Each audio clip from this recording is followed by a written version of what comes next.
Welcome to the High Rise Podcast, presented by Headset, the leading data and analytics company for the cannabis industry. So, Sai, what is it that you think I have in common with Diplo?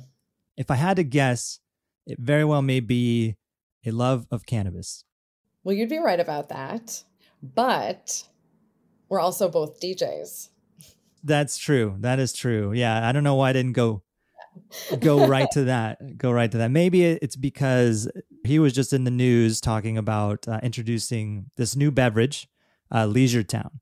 And I know we do spend a lot of time talking about beverage, and here we are again talking about beverage, but I think this is pretty notable, and I think it's worth a conversation around, what does this mean to see kind of a celebrity-backed brand? And it's not just Diplo. It's also Rob Dyrdeck, the skater, and now I guess business mogul. He's got some sort of broad agency where they're doing a lot of product type design like this, not in cannabis specifically, but in all sorts of categories. But they're coming in together with this Leisuretown product that's going to be introduced in the California market. So I want to talk about that. I want to talk about what does this mean? It's another celebrity brand, and we have a number of them, and it's growing. But ultimately, is this helpful? Are they going to find success? Are they going to grow the industry? That's what I want to chat about. Yeah, and I think you just pointed out two great things is that, Diplo's a musician. Music pairs very well with cannabis, and Rob is a skater, and skate culture is also something that pairs. I mean, it's all about creativity, about activity, and it dovetails to what we talk about a lot, which is that cannabis doesn't live in a silo, and it doesn't mean that you're just sitting on your couch. It's a very experiential product. And so I think there's the celebrity piece to it, but it's also they represent a certain lifestyle quality and an ambitious one too. So I think it's a pretty exciting overlap. And I agree with you. We do talk about this a lot, but it is because it is a burgeoning category and interesting to watch. And one of the things you called out as we were prepping is that they're doing this via HERBL, which is one of the largest distributors in California. Great people at HERBL, and they do have experience coming from Southern Wine and Spirits. And one of the biggest challenges I've seen in investigating the beverage category from an investment standpoint is the distribution. Because beverage, if you're just thinking about beverage in the form factor of it's in a can or a bottle, volume of liquid is heavy. And navigating the challenges around literally moving the mass of liquid around the state of California, which is a massive state, is a logistical challenge. And so it is interesting to look at folks who do have that experience of distributing beverage in prior industries.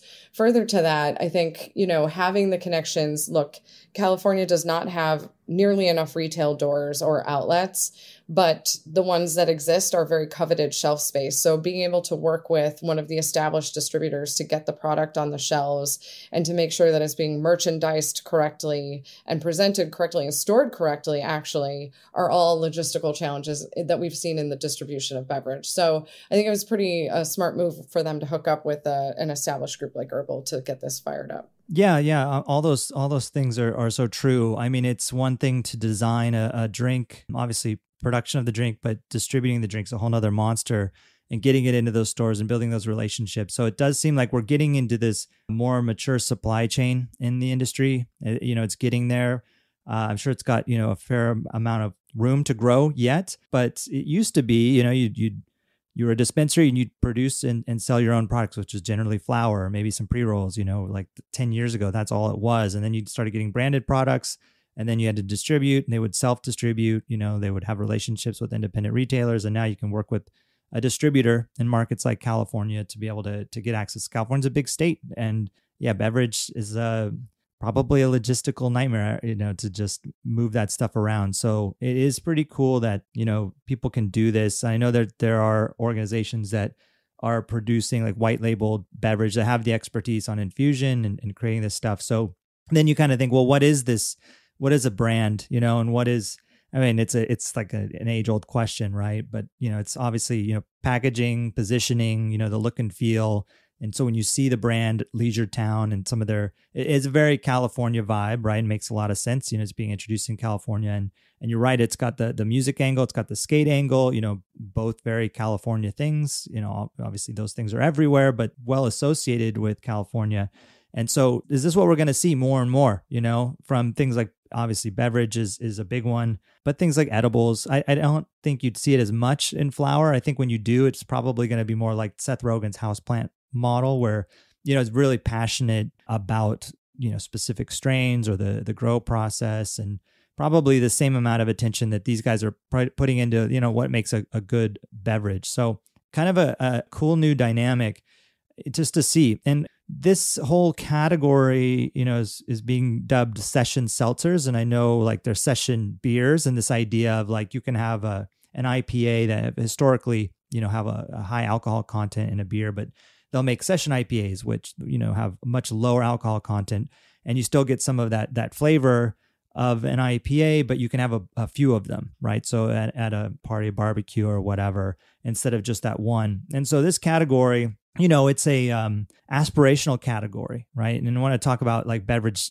data and like what we see at Headset, but I think it is an aspirational category because it's beverage in general, right? In any type, I think is aspirational because we're looking at, 1.5% of the California market goes to beverage. And, California year to date, and we're pulling some numbers before this, is $2.2 billion in sales. That's total sales, right? And of that, 32 million is going to beverage. So, you're looking at about 1.3%. There's a very small amount, right? But there are some, brands in there that are doing session seltzers, brands that we've talked about a lot, brands like Can, who's also now, in other markets like Canada. You have Lagunitas, which is a, well-known beer company, well-known doing session IPAs and now doing hi-fi sessions, which is also like a newer product for them that are lower dose, Wonder, and now Leisuretown, and I'm sure I'm missing some other brands. But what's interesting, it's a small category, but I think it's important. I think that these brands are accessible. And I think that while we know the core consumer of cannabis is, looking for generalizing, right, like a high potency product, low price, the flower sales still taking a majority of the dollars that get spent in cannabis, and obviously not going to beverage. But I think the only way we grow this industry is to bring in those people that might not be flower consumers, that might not want to get a vapor pen and instead can see something like a beverage and, maybe can see something in that brand or in that artist who's bringing the brand and gets them in the door, right? And gets them in the door, and then they can try that product. And then maybe, this category grows. So it's kind of aspirational in that sense, right? It's not going to, I think tomorrow this brand is not going to, take over the world or anything, but I think it, may do well in this small category, and that small category may grow over time as it becomes more normalized. I think you're right about that. And, the way I've always thought about the product categories that exist in cannabis is that the avid consumer is well cared for. They have the high potency products available to them, and they come in a range of form and fashion, as we've talked about. But for people like me, I'm a pretty consistent consumer of cannabis, and my tolerance never seems to budge. So 2.5 milligrams is kind of where I live in my space of consumption, be it if it's a gummy or if it's a mint or if it's a beverage. And I think that I'm trying to re-engage some of my friends from the category who had participated when it was illicit and they didn't know what it was, and often had, maybe it was too potent for them or whatever it was. And many of these are female friends, but they're very curious. We hear the "canna curious" phrase a lot, but I think these are the ways we can bring people back into the space. And beverage, as we've talked about, is socialized and is accessible to a lot of folks to adopt into their life more readily than potentially, hitting a vape, maybe, especially if they have kids around and they have certain feelings about that. We want to make it approachable. And I do think that beverage is one of those categories that offers it up. One thing I've been looking at as an interesting thing that we should dive in on a little bit maybe is that the pricing pressure on gummies in California, I've been seeing it. And I remember we talked about it with Nancy from Wana. And I know there's more competition on the gummy side, but I also think about my own behavior, which is that since I've started, I really do like the Lagunitas sessions, and I also like the Wonder. And I've noticed that I'm not moving through my gummies very quickly because I've replaced my consumption with a beverage. And so I do think I'm kind of straight in the crosshairs of this. And of course, to your point earlier, we're talking about these kind of fun lifestyle beverages that are being introduced to the market. Like we talked about Sam Adams with their tea a couple of weeks ago. This week, we're talking about the Diplo because these are kind of some new things that are coming to market. But it doesn't mean that this is where the beverage category ends. If you think about beverage beyond cannabis, there's now all these adaptogenic and functional beverages. Like I'm trying out this mud water product in lieu of drinking an entire pot of coffee every single day. And these are ways that I'm trying to just think about my life more holistically about the things I consume. And I think cannabis beverage, we're right at the tip of the spear. We've actually gone well past the tip of the spear because as you and I both know, there was the arc of where it started with like the Dixie elixirs and the high potency, pretty sugary products. And it's evolved to these products that are more analogous to other products that we drink outside of the cannabis beverage category. But it's an interesting thing. You know what I was just remembering? Do you remember, I'm not going to say the name of the company, but do you remember I think it was a Washington company where the bottles were exploding? Oh, yeah. I know the company. I won't say the name either, but it was the first beverage in the Washington legal market. Yeah. And they were figuring it out. And they were figuring it out. Right. It's not so simple. Yeah. Bottles exploding everywhere. And what I remembered too is like, this is so classic cannabis.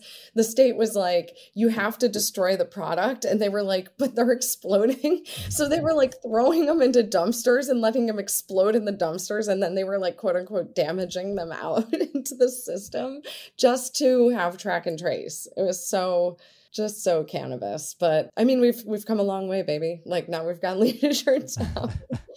So I don't know. What do you think about all this, Si? What about Canada versus US? So when we talk about the beverage category at Headset, we divide it into segments as well. And this would be, like sparkling segment.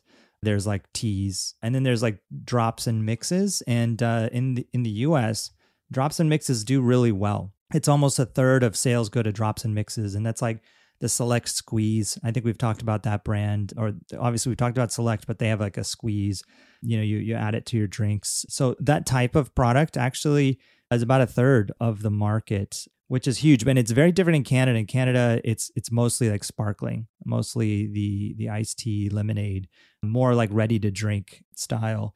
And so I think, it's partly the product availability in the market, but also I think like in Canada, when you don't have the federal overhang where it's federally legal, like I was in Toronto and the LCBO is where you can buy, beer, wine, and spirits in Toronto or in Ontario. It's the only place to buy spirits, right? Because the government runs it there. And in the same building is a cannabis retailer, Superette. This particular building has just like a fantastic location. So you get people walking in that are going to buy, an alcoholic beverage, and then they can go buy cannabis beverage. And that's an easy translation. And you're talking about people that don't have to go out of their way, right? Don't have to go out into like the industrial district of their town or over by the airport in the middle of nowhere to go to a store, right? Which is most of the experience, unfortunately, in the US.